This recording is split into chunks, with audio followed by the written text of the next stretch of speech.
Hello students.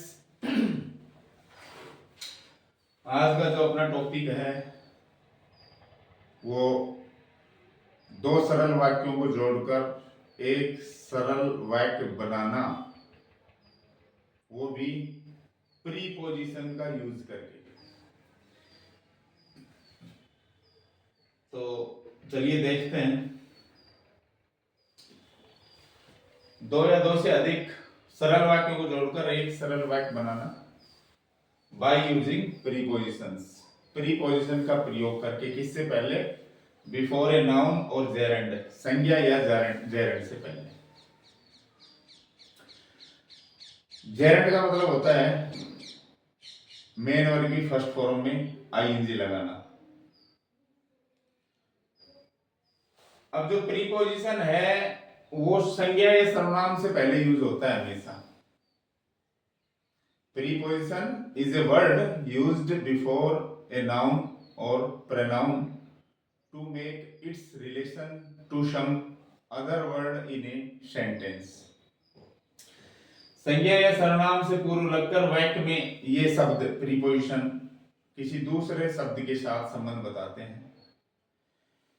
और जो gerund है वो क्रिया में आईएनजी लगने से बनता है और वो भी नाउन का ही काम करता है। अभी मैंने बताया कि प्रीपोजिशन का प्रयोग संज्ञा या सर्वनाम से पहले होता है, तो जेरेंड भी एक नाउन ही होता है, संज्ञा ही होता है। अतः जेरेंड से पहले भी हम प्रीपोजिशन लगा सकते हैं।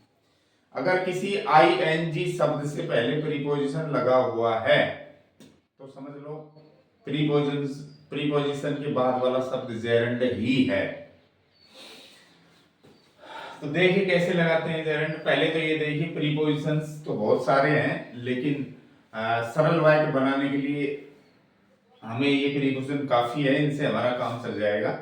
तो इनको आप याद कर लेना। वैसे तो प्रीपोजिशन बहुत है, लेकिन दो सरल वाक्यों को जोड़कर जब एक सरल वाक्य बनाएंगे तो हम इन प्रीपोजिशंस का यूज करके बनाएंगे। अर्थ भी लिख रखा है मैंने, याद कर लो इनको। विदाउट के बिना, इन स्पाइट ऑफ के बावजूद, फॉर के बदले, ऑन पर, बाई के द्वारा, आफ्टर बाद में, बिफोर पहले, बिसाइड्स के अलावा या के अतिरिक्त, ऑफ का की के और विद के साथ। अब हम प्रीपोजिशन का यूज तब करेंगे जब हमें दोनों वाक्यों का सेंस, अर्थ आ रहा हो।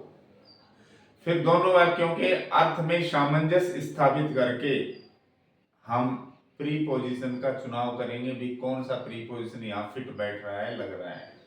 उसके बाद दोनों वाक्यों को हम जोड़ेंगे। अब प्रीपोजिशन का यूज करेंगे तो जो वाक्य हमें दिए जाएंगे जरूरी नहीं उन दोनों वाक्यों के कर्ता समान हो और जरूरी नहीं उन दोनों वाक्यों के कर्ता असमान हो।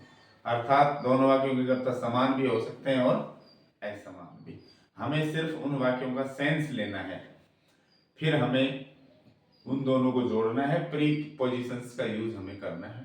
तो देखिए, समान या असमान कर्ता वाले वाक्यों में, चाहे समान हो या असमान, दोनों ही तरह के आ सकते हैं, तो ऐसे वाक्यों में किसी एक वाक्य की संज्ञा से पहले, ये नहीं दोनों वाक्यों की संज्ञा या जेरेंड से पहले हम प्रीपोजिशन लगाएंगे, नहीं, किसी एक वाक्य की संज्ञा से पहले अथवा जेरेंड का मतलब फर्स्ट फॉर्म में आईएनजी, अथवा जेरेंड से पहले प्रीपोजिशन का प्रयोग करके एक सरल वाक्य बनाया जाता है।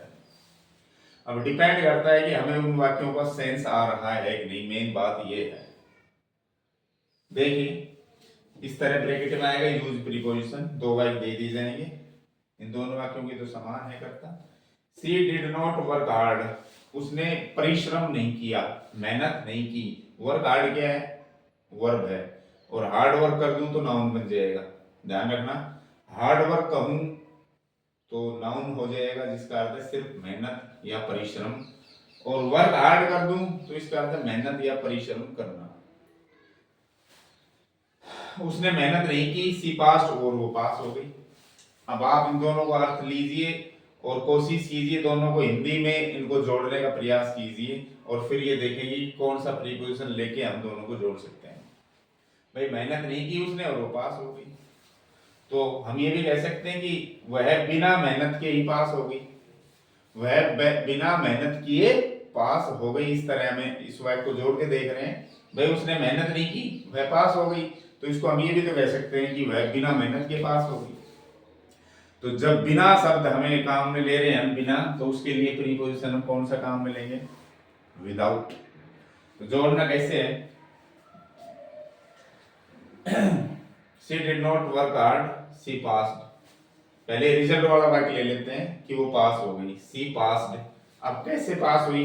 वो पहले वाक्य में आप देखो नाउन है या वर्ब है। अगर नाउन है तो विदाउट लगा के, जो नाउन है, मैंने कहा नाउन या जेरेंड से पहले हमें प्रीपोजिशन लगाना है, और प्रीपोजिशन हमने ले लिया विदाउट। अब ये देखना है कि इस वाक्य में नाउन है या वर्ब है। तो नाउन होगा तो सीधा विदाउट करके और नाउन लिख देंगे, लेकिन नाउन है नहीं है। हार्ड वर्क होता तो ये नाउन मानते, फिर हम बनाते इसका सी पास्ड विदाउट हार्ड वर्क। ठीक है, लेकिन ये है वर्ब।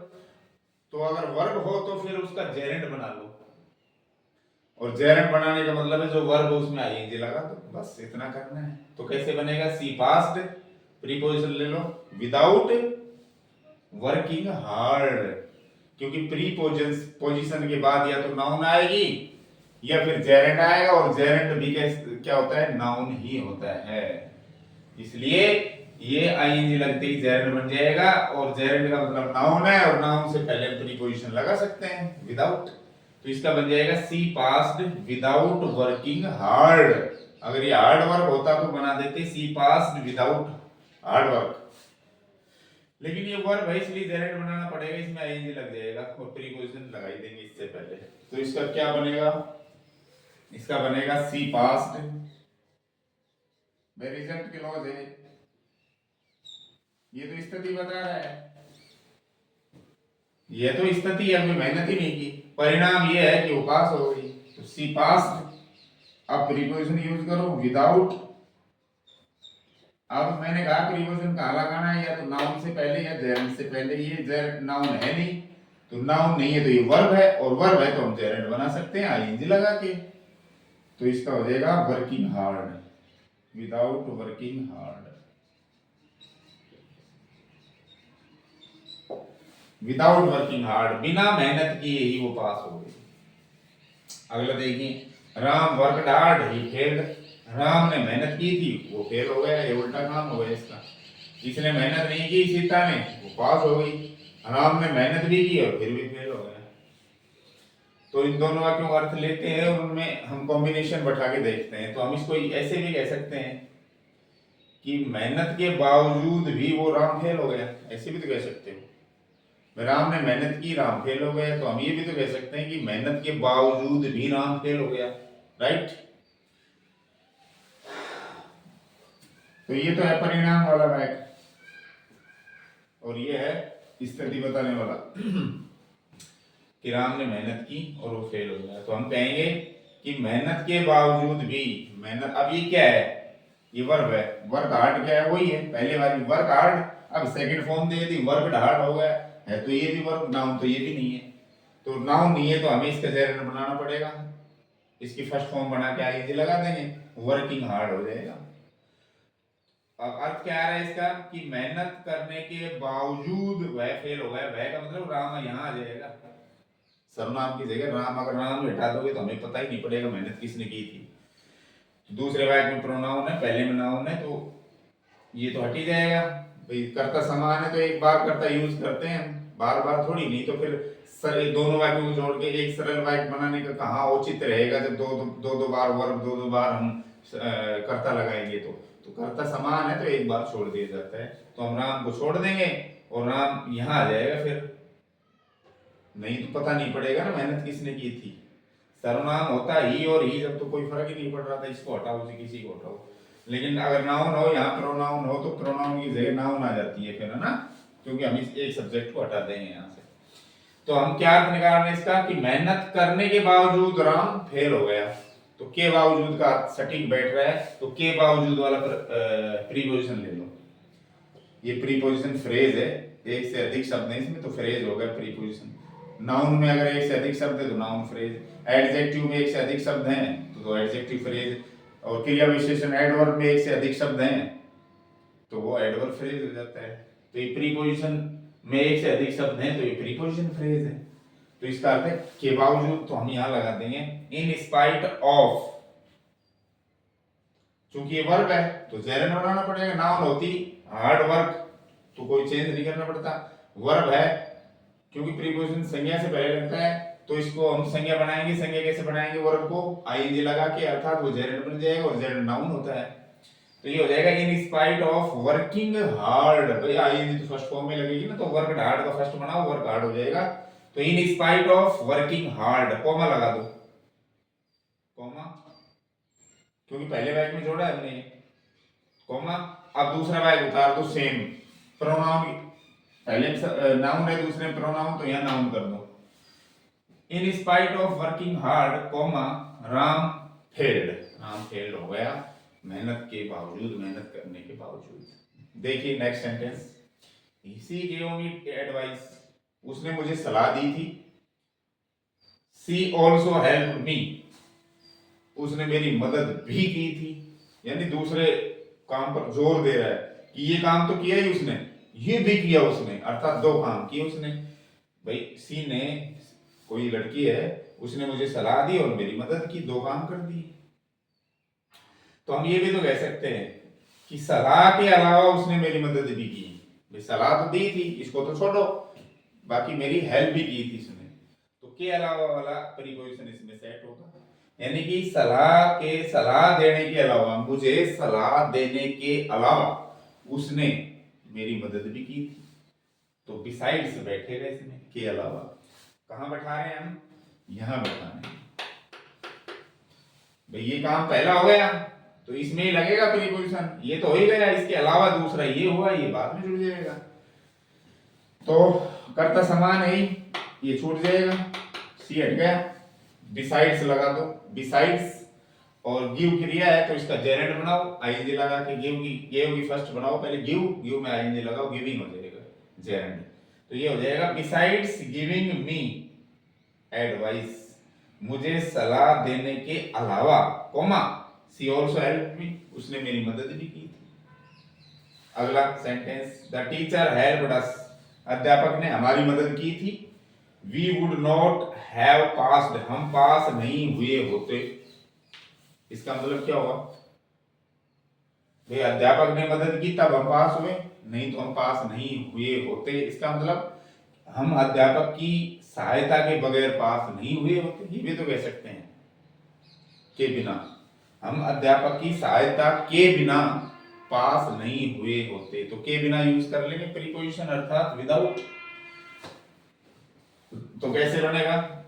ये जो रिजल्ट वाला वाक्य है ये लेंगे पहले इसमें, we would not have passed, फिर विदाउट लगाओ।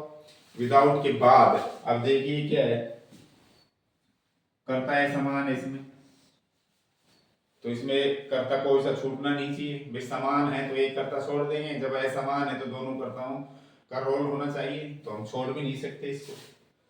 तो इसको नहीं छोड़ रहे हम, तो इसमें फिर ये जेरेंड भी नहीं बन सकता। अगर ये छोड़ देते हैं, जैसे हमने सी छोड़ा तो इसका जेरेंड बन गया, राम को छोड़ा तो इसका वर्किंग हार्ड बन गया था ना, और सीता को छोड़ा तो वर्किंग हार्ड बन गया था। लेकिन इसको टीचर को छोड़ नहीं सकते, समान करता है। टीचर को नहीं छोड़ सकते तो इसकी बाद वाली क्रिया में इसको जेरेंड भी नहीं बना सकते। तो क्या करेंगे? नाउन बना दो, संज्ञा। भाई हेल्प माने सहायता, संज्ञा भी है, और हेल्प माने क्रिया, सहायता करना भी होता है। तो केवल हेल्प जो है वो नाउन बन जाएगी, बीच में एपोस्ट्रोफी साइन लग जाएगा, दोनों के बीच में एपोस्ट्रोफी साइन, इस तरह से ऐसे लगाते हैं ना एपोस्ट्रोफी, जिसका अर्थ है का, की, के। तो क्या हो जाएगा? We would not have passed without the teachers और हेल्प बना दो इसकी, केवल हेल्प संज्ञा है और क्रिया भी है, तो यहां संज्ञा बन जाएगी एपोस्ट्रोफी साइन के बाद। बिना टीचर की हेल्प के हम पास नहीं हुए होते।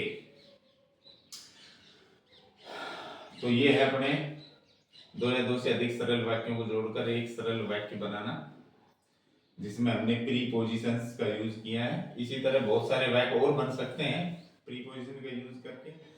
तो डियर स्टूडेंट्स, आज तक हमने पढ़ा दो सिंथेसिस में क्या पढ़ा हमने, सिंथेसिस ऑफ सेंटेंसेस मतलब वाक्यों को जोड़ना, वाक्यों को संश्लेषित करना, और दो या दो से अधिक वाक्यों को जोड़ के एक सरल वाक्य हमने बनाया है, जिसमें हमने इन्फिनेटिव का, पार्टिसिपल का, फ्रेज इन अपोजिशन का, एडजेक्टिव का, एडवर्ब का, इवन प्रीपोजिशन का यूज किया है। अब हम दो या दो से अधिक सरल वाक्यों को जोड़कर एक सरल वाक्य बनाना सीख चुके हैं, पढ़ चुके हैं। अब हम दो या दो से अधिक सरल वाक्यों को जोड़कर क्या बनाएंगे, एक कंपाउंड सेंटेंस बनाना सीखेंगे, उसके बाद एक कॉम्प्लेक्स सेंटेंस बनाना सीखेंगे। तो डियर स्टूडेंट्स, आज की क्लास यही समाप्त होती है। अगला जो वीडियो है वो होगा दो सरल वाक्य को जोड़कर एक कंपाउंड सेंटेंस बनाना। अगर ये क्लास अच्छी लगी हो आपको तो वीडियो को लाइक करें, शेयर करें। अगर अब तक जो मैंने पढ़ाया है सिंथेसिस में किसी तरह का कोई डाउट हो या आपकी कोई क्यूरी हो या क्वेश्चन हो तो कमेंट ज़रूर करें, और चैनल को सब्सक्राइब नहीं किया है तो सब्सक्राइब करें। Thank you.